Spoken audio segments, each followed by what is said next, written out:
हिवाळी अधिवेशनाच्या पहिल्या दिवशी विरोधकांनी परभणी आणि बीडचा मुद्दा उपस्थित केलाय। परभणी आणि बीडच्या घटना सरकार आल्यानंतर घडल्या असा आरोप काँग्रेसचे नाना पटोले यांनी केलाय। तर याशिवाय दुसरीकडे या मुद्द्यावरती सरकार सविस्तर चर्चा करण्यासाठी तयार आहे असं मुख्यमंत्री देवेंद्र फडणवीस यांनी म्हटलेलं आहे।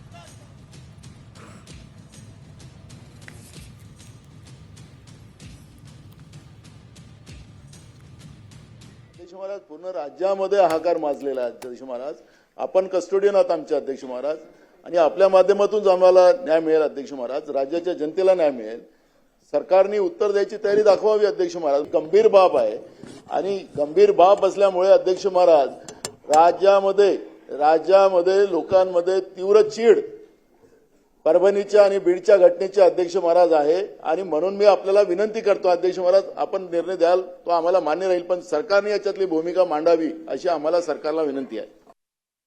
या संदर्भात सविस्तर चर्चा करण्याची सरकारची तयारी आहे।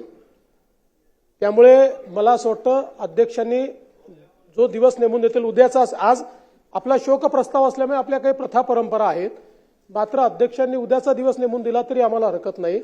या संदर्भात पूर्ण सविस्तर चर्चा आपण करू। दोन्ही घटना अतिशय गंभीर आहेत, त्यामुळे निश्चितपणे त्याच्यावर चर्चा करू। त्याच्यावर सरकारने काय कारवाई केली ही देखील आपण त्या ठिकाणी बघू।